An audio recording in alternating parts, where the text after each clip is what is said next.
Oh, you've gotta fucking love it when IGN, of all people, are roasting the fuck out of Ubisoft.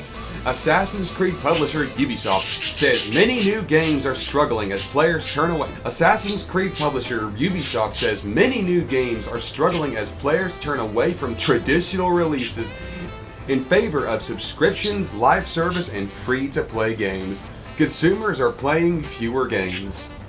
We are, but not for the reason you think. I'll get to that in a little bit, but honestly, when IGN, of all fucking people, are roasting the fuck out of you, you know you're screwed. You know you're done. You know you have no fucking relevancy when IGN is roasting your ass. They're roasting them in a very polite way in this article. It's IGN after all. It's professional.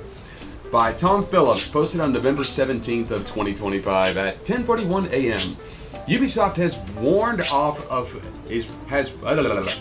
I can talk. I can English. I talk American good. Ubisoft has warned of failing company revenues and said it's seen that many new games are struggling to stand out. Oh no, they're standing out, just not for the right reasons. As players turn away from traditional full releases. The reason we're playing fewer games is because of the cost and quality, especially from Ubisoft.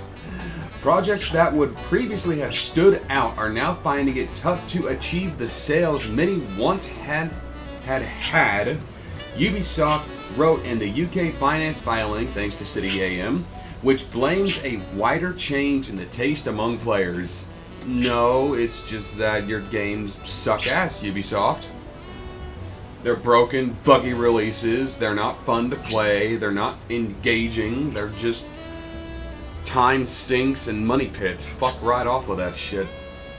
Explaining that the traditional full game model of selling single player games for £50 to £60, $65 to $80, game to a consumer as a one-time purchase was continuing to become less ubiquitous. Ubisoft said players are now opting to spend their time and money in other ways, such as subscription services, long-running games as a service title, free-to-play games, and cloud streaming.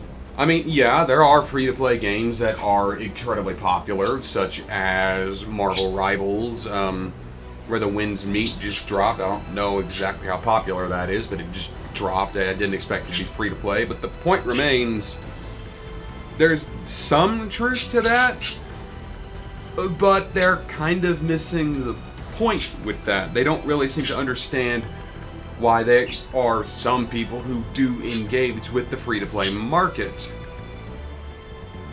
over buying traditional games. People still are buying full-price traditional single-player games, but fewer of them due to the actual cost. Money's tight, people. In a nutshell, Ubisoft continued. Customers are playing fewer games, and while some one-off full-purchase titles were continuing to be successful, these had become a few notable exceptions to the wider trend it continued. No, there are single-player games that are very popular and very successful because they were well-made, fun to play, and are, actually good.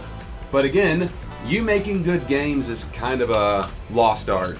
I mean, your last two releases were Star Wars Outlaws, which was a dumpster fire, and Assassin's Creed Shadows, which is both a dumpster fire and a money pit. The remarks come amid a continued period of uncertainty for Ubisoft, which has suffered layoffs and sizable corporate restructure in the past year.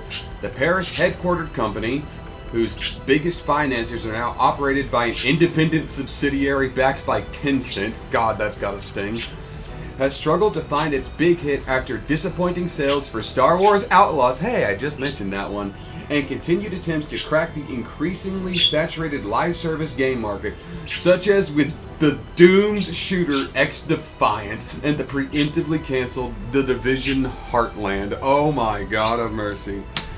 I know a friend of mine named Falcon really liked X-Defiant. He got into it. It was a free-to-play hero shooter that apparently didn't nickel and dime its player base to death, but it failed to compete with the other free-to-play hero shooters.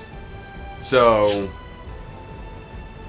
take a wild guess how well that worked out.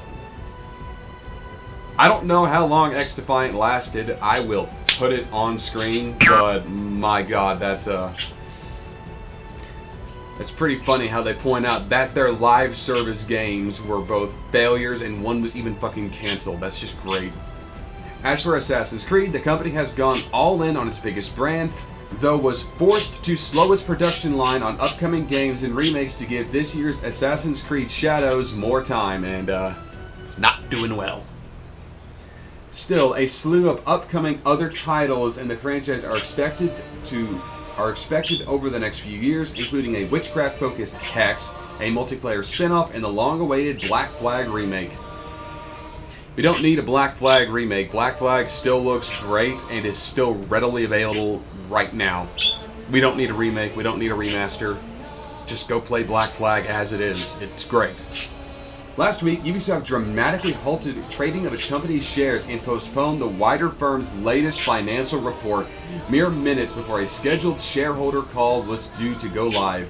Days later, Ubisoft is yet to provide more context for the move, as fans of its games, what's left of them, and the vast majority of its staff, what's left of it, wait to hear more.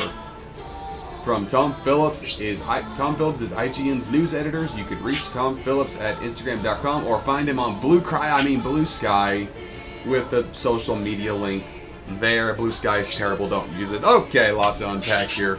When fucking IGN is roasting your ass, saying how you're pushing for live service games while listing your failed live service game and one that was just completely axed before it released, shush. That's just absolutely fucking hilarious. When goddamn IGN is roasting your ass, that's just really fucking funny. Like, what more can I say when... You know the expression, you can't spell ignorant without IGN. When fucking IGN is roasting your ass, that's fucking great, man. I know they did it in the very polite, corporate way, but they still pointed out the failed live service game X Defiant and the canceled The Division Heartland. They actually fucking pointed out the failed live service projects, showing that that is not the way forward.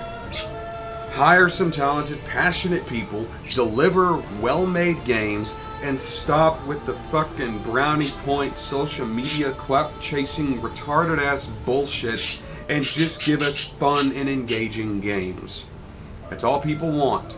That's all people care about. They don't care about your social media brownie points. They don't care about the corpo fucking pandering to a demographic of people who never played your games to begin with. Assassin's Creed Shadows was the worst selling Assassin's Creed game in like 5 or 6 years. Oh, but it had 3 million players. But 3 million players doesn't mean anything, because they were counting anybody who had access to the game as a player. So if you had it through PlayStation Plus or Xbox Game Pass or Ubisoft Connect or whatever other service there is that offered it, that was counted as a player even if they didn't install or even play the game. Said that backwards. And play or even install a game. Just having access to play it was counted as a player. Things like that is how corpo journalists or corpos in general will not necessarily lie to people, but they will be dishonest.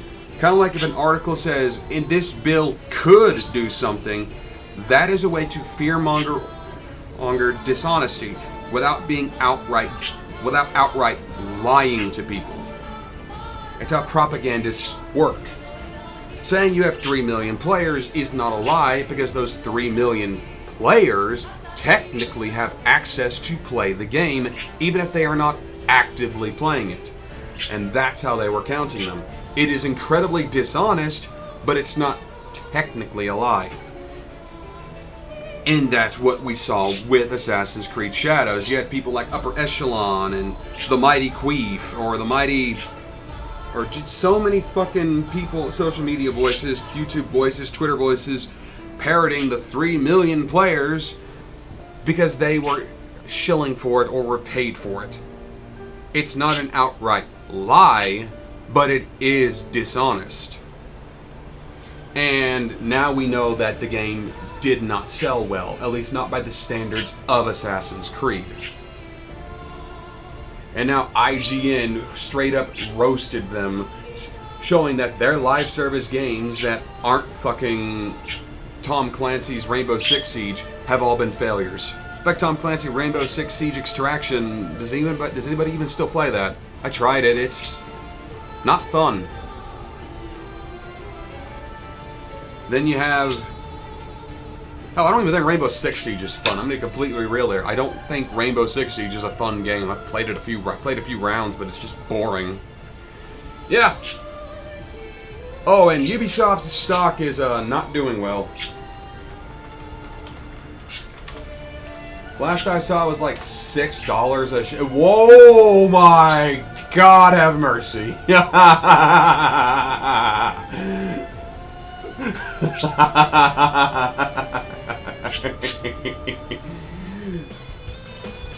It is $1.60 a share. Oh my God of mercy. It is up by a whole 6.3 cents. That's something. But holy fucking shit, man. $1.60 a fucking share. Oh, you poor bastards. I look forward to your bankruptcy, Ubisoft. I look forward to it.